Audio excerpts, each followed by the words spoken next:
हैं, हर पार्टी की अपनी रणनीति होती है और उस रणनीति के तहत अगर चिराग पासवान जी बिहार में चुनाव लड़ना चाहते हैं तो उनको कौन रोक सकता है। पूरे 243 सीट पर हम लोग लड़ने जा रहे हैं और एनडीए 243 सीट पर लड़ेगा। निश्चित तौर पर देखिए, हम कांग्रेस को बहुत पहले से कह रहे हैं कि हाँ, कांग्रेस मन बना चुकी है कि हम चुनाव अकेले लड़ना चाहते हैं। एनडीए में हम लोग एक साथ हैं, एकजुट हैं, चट्टान की तरह हैं और आने वाला 25 में हम लोग भारी बहुमत से चुनाव जीतने जा रहे हैं। बिहार में इसी वर्ष विधानसभा के चुनाव होने हैं और चुनाव को लेकर चिराग पासवान तैयार है। देखिए, चिराग पासवान जनसभा को संबोधित कर रहे हैं। चिराग पासवान को लेकर ये लगातार चर्चाएं हो रही है कि चिराग पासवान विधानसभा चुनाव लड़ेंगे। देखिए, अब चर्चा जीतन राम मांझी को लेकर भी होने लगा। सीधा सवाल संतोष कुमार सुमन, जो कि हम पार्टी के राष्ट्रीय अध्यक्ष हैं, जीतन राम मांझी के बेटा है। क्या जीतन राम मांझी भी बिहार विधानसभा चुनाव लड़ेंगे? उतना ही नहीं, राहुल गांधी बिहार आ रहे हैं। तेजस्वी को लेकर महागठबंधन में तकरार दिख रहा। क्या कुछ करें संतोष कुमार सुमन? सबसे पहले हम आपको वो सुनवाते हैं।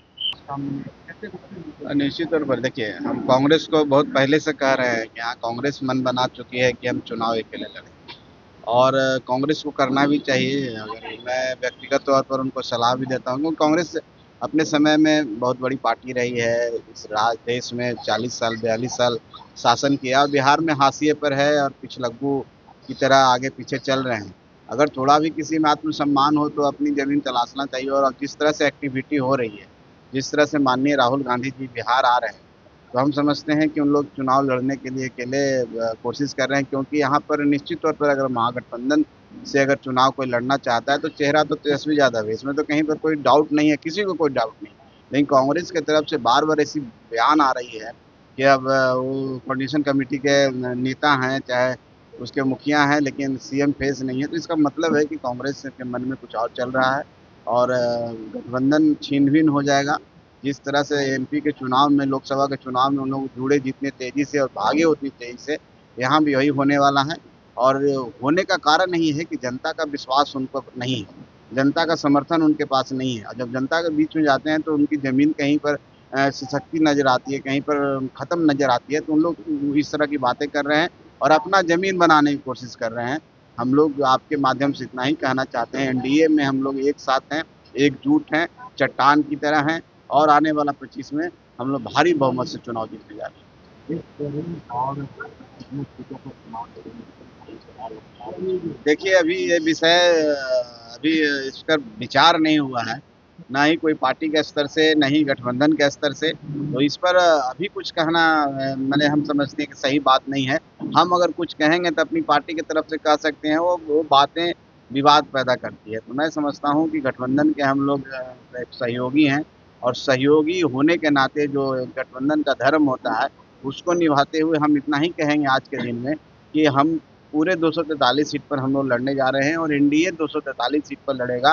गठबंधन का कोई भी साथी होगा, किसी भी पार्टी से होंगे, एनडीए होगा और जो एनडीए के सबसे अच्छे उम्मीदवार होंगे पांचों दल में, वो वहाँ चुनाव लड़ेगा।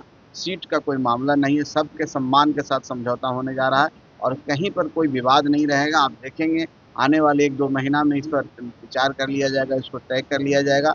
और हम एकजुटता के साथ पूरे ग्राउंड पर लगे हुए हैं, एकजुटता के साथ सारे नेता लगे हुए हैं। चुनाव में भी हम एकजुटता के साथ रहेंगे, क्योंकि बिहार को विकास की गति देना है, बिहार को भारतवर्ष के सर्वोच्च राज्यों में बनाना है। इसलिए हम लोग एनडीए की सरकार, डबल इंजन की सरकार चाहते हैं और जनता का विश्वास हमारे साथ है। इसलिए हम कहते हैं 225 से ज़्यादा सीट बनी। राहुल गांधी ने महाराष्ट्र चुनाव को लेकर के कहा है कि जो वहाँ पे चुनाव होते हैं। अब देखिए, राहुल गांधी जी 6 बार शायद आ चुके हैं ना। अब 6 बार आते आते उनको ज़मीनी हकीकत पता चल गया है। अब ज़मीनी हकीकत पता चल गया है तो ये तो कह नहीं सकते हैं माननीय कि भाई हम चुनाव यहाँ हार रहे हैं।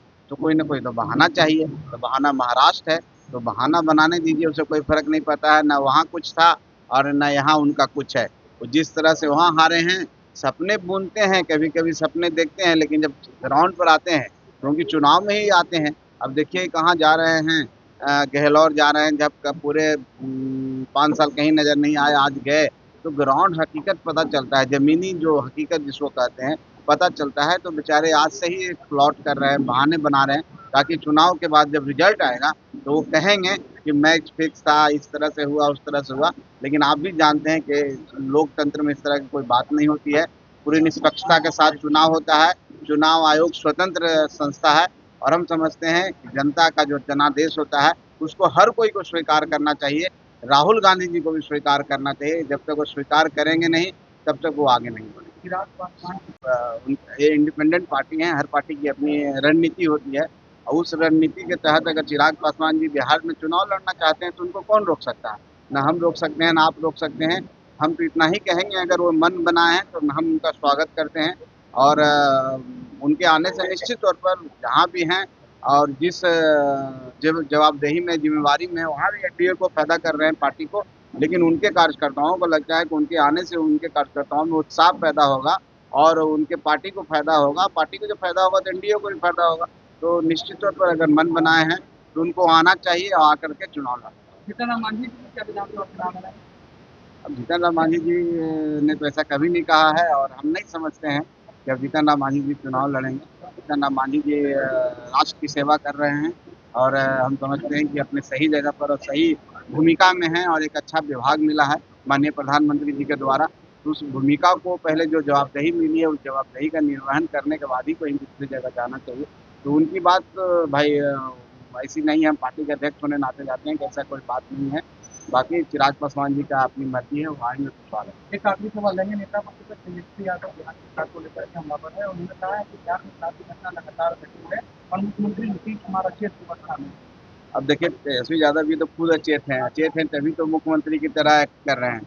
अचेत हैं तभी तो सपना जब रात में देखते हैं और दिन में वो सम्मान समारोह करने लगते हैं, महिला सम्मान समारोह।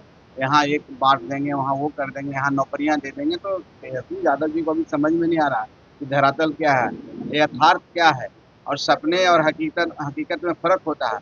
जिस दिन तेजस्वी यादव जी को समझ में आएगा तब तक देर हो जाएगा और जब नींद टूटेगी तो उनकी पार्टी का जो हाल होगा, जो 2010 में उससे ज़्यादा होगा, तब उनको समझ में आएगा। अभी तैयारी करने कहिए और उल्टे सीधे बात न करके जनता का विश्वास जीतने कहिए। जनता का विश्वास जीतेंगे तो लोकतंत्र में जिनके साथ जनता रहती है वो मालिक जिसके साथ रहेगा वो मुख्यमंत्री बनेगा, प्रधानमंत्री बनेगा, एमएलए बनेगा, एमपी बनेगा। अभी जनता का विश्वास उन पर नहीं जुटा है क्योंकि उनके नाम से वो युवराज हैं, जंगल राज के युवराज। और जब जंगल राज की बात कल्पना भी हम करते हैं तो हम लोग को सिहरन सी पैदा हो जाती है, वो डर और भय का माहौल होता है।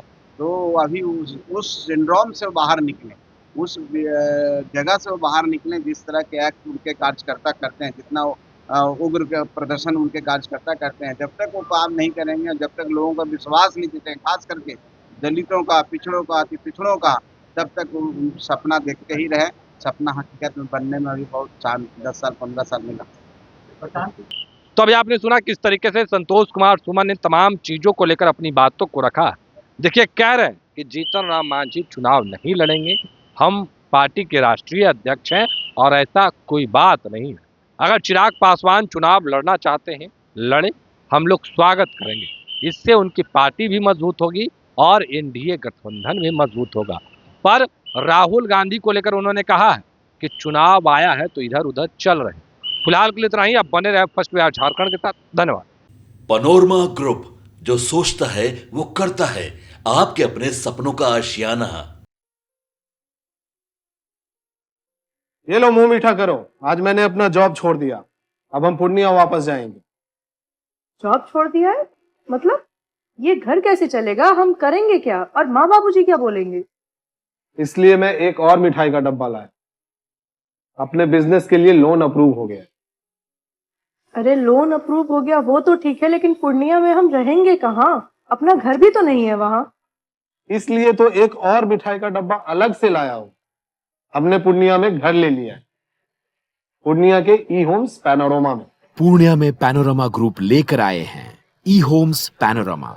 बड़ा घर, आलीशान जिंदगी और अत्याधुनिक सुविधाओं के संग। अरे अब क्यों मुंह मीठा करवा रही हो? क्योंकि हम घर वापसी जो कर रहे हैं। घर वापसी की खुशी पूर्णिया में ई होम्स पैनोरमा के संग। E Homes Panorama, luxurious lifestyle redefined.